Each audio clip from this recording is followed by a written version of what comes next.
Hi guys! Hello! So I am here sa open field ng Hacienda Bisan. Okay, so yan, nakikita nyo, may sapa dun, no? Ayun, no? Pupuntahan natin. Okay. May nangingisda kasi. Ayan, no? Nangunguha sila ng isda. Nakikita nyo ba? Sige. Backward tayo. Ayan. Pero ito yung view. Ayan. So may mga nagja-jogging. Ayan. So yun yung Hacienda Bisan Park.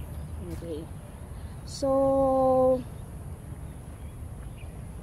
that's it. That's it. Okay. Anyway.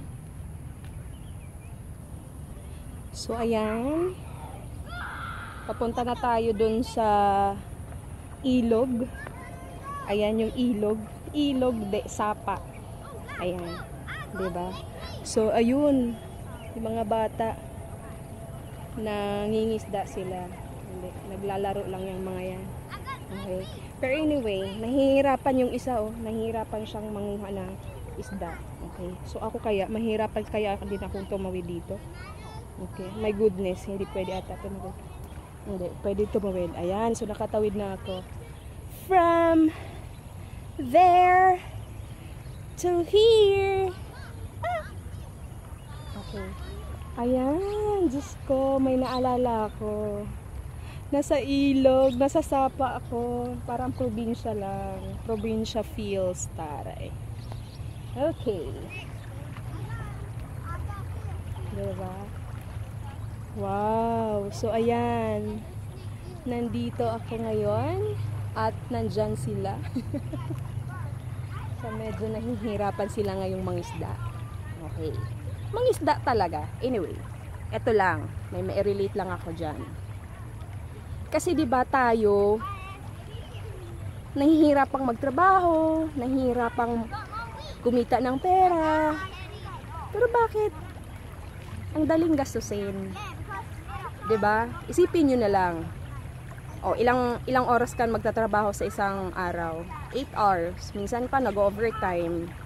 Kikita ka. Tapos, pagkasahuran, gagastusin mo lang din lahat. 'Di ba?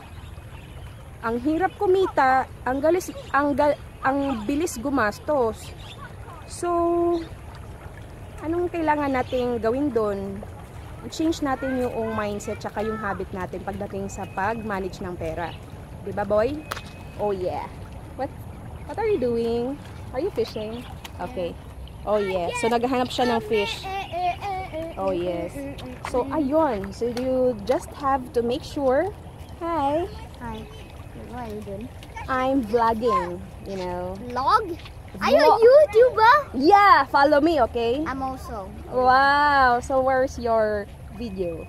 Yeah, but usually when you go to search this name called Popular Foray, it's usually not there. Oh, is it in private mode or settings? I never do that. Oh, really? Okay. Yeah, because my channel is not about that. Oh, yeah. So my channel is about personal finance, teaching people how to invest, something like that. So Shouldn't you just be showing them fish or kids feeding fish? So adorable. Yeah, that's why. See? I can see it there. What's your name? My name is Sino. Wow. Hi, Sino. I'm G. Happy G.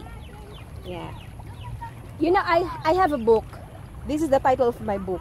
Home at last. Yeah. Okay, high five. High five. Okay? So live, love, invest. Bye. Bye, guys. Bye.